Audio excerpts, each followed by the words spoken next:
और वरिष्ठ पत्रकार नीरजा चौधरी की किताब है हाउ प्राइम मिनिस्टर्स डिसाइड। इसमें उन्होंने डॉक्टर मनमोहन सिंह के प्रधानमंत्री बनने की कहानी बताई है। क्या है वो कहानी, आइए आपको दिखाते हैं।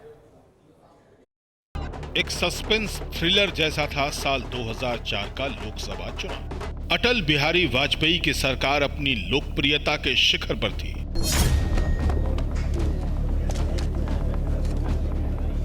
लेकिन सबसे बड़ी पार्टी बनकर उभरी कांग्रेस। बीजेपी को सत्ता से बाहर रखने के लिए लेफ्ट फ्रंट समेत ज्यादातर विपक्षी पार्टियों ने सोनिया गांधी को प्रधानमंत्री बनने के लिए समर्थन दे दिया।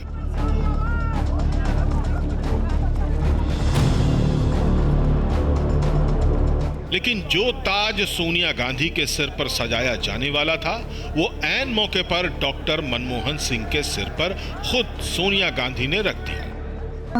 Humbly decline this hope.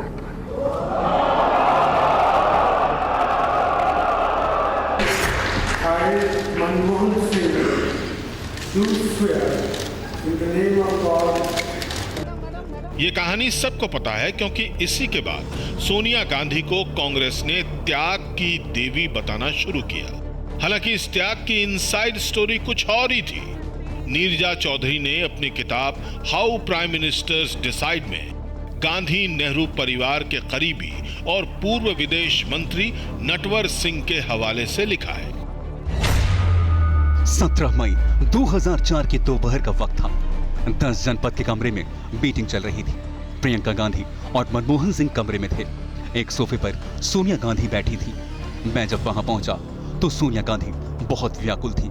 तभी राहुल गांधी कमरे में दाखिल हुए और उन्होंने हम सबके सामने कहा कि वो सोनिया गांधी को प्रधानमंत्री नहीं बनने देंगे। राहुल ने कहा, मेरे पिता की हत्या हुई, मेरी दादी की हत्या हुई, 6 महीने में आप भी मार दी जाओगी। सोनिया गांधी ने राहुल गांधी से कहा, अगर उनकी बात नहीं सुनी गई तो वो बहुत बड़ा कदम उठा लेंगे। ये कोई मामूली धमकी नहीं थी। राहुल बहुत दृढ़ निश्चय वाले आदमी हैं। उन्होंने सोनिया गांधी को फैसला करने के लिए 24 घंटे का वक्त दिया। यह सुनकर सोनिया गांधी की आंखों में आंसू भर आए कि वो अपनी मां को बचाने के लिए कोई भी कदम उठा सकते हैं। इसके बाद जो हुआ वो इतिहास है। राहुल गांधी की जिस धमकी का जिक्र नटवर सिंह ने किया था, उसे खुद राहुल गांधी ने 10 साल बाद कांग्रेस के जयपुर अधिवेशन में अपने भाषण के दौरान दिया।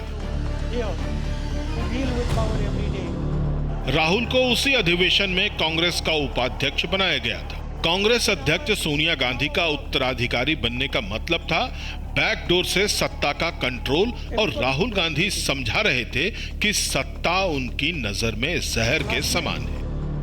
My mother came to my room and she sat with me and she cried. Why did she cry? She cried because she understands that the power so many people seek is actually a poison. Rajesh ji, देखिए, मनमोहन सिंह जी के जीवन काल में बहुत सारे ऐसे मौके आए जहां पर उन्होंने अपनी मजबूती का परिचय दिया। सिविल न्यूक्लियर डील उसमें से एक बहुत बड़ा उदाहरण है। लेकिन 10 सालों तक उनके बारे में विपक्षी एक चीज जरूर कहते रहे कि वो कमजोर प्रधानमंत्री थे।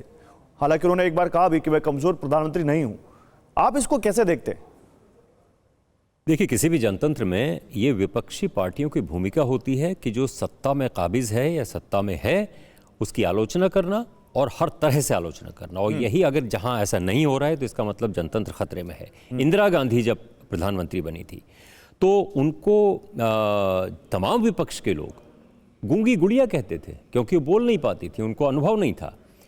मनमोहन सिंह को मौन सिंह, पीवी नरसिम्हा राव को मौनी बाबा, चंद्रशेखर मौनी बाबा कहते थे। तो ये आलोचना होना तो बहुत स्वस्थ परंपरा का, जिस प्रधानमंत्री की आलोचना करने में विपक्ष घबराता है या पत्रकार घबराते हैं, इसका मतलब ये है कि वहाँ जनतंत्र में कुछ गड़बड़ है। मनमोहन सिंह की सदाशयता ये थी कि अपनी आलोचना को वो सुनते थे और आलोचना को सुनने के बावजूद जो फैसला वो करना चाहते थे, हालांकि उनकी बहुत कमज़ोर प्रधानमंत्री की या रिलेक्टेंट प्राइम मिनिस्टर की छवि बनी थी, लेकिन जैसा कि भी आपने जिक्र किया, भारत का अमेरिका से जब परमाणु समझौता हुआ, न्यूक्लियर डील हुई, उसको सिंगल पॉइंट प्रोग्राम एक तरह से मनमोहन सिंह ने बना दिया और उसकी वजह से अपनी सरकार जो कोalition गवर्नमेंट थी उसको दांव पे लगा दिया।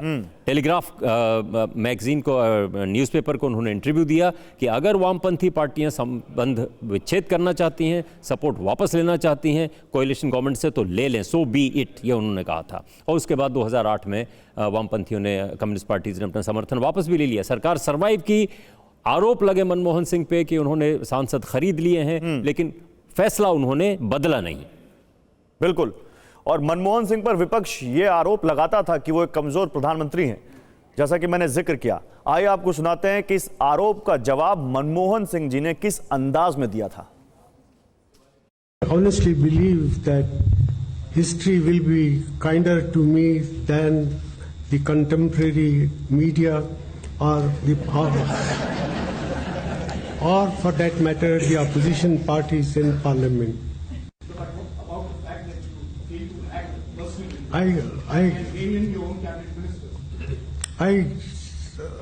I cannot, I think, divulge all the things that take place in the cabinet system of government. I think, taking into account the circumstances and the compulsions of a coalition polity, I have done as best as I could do under the circumstances.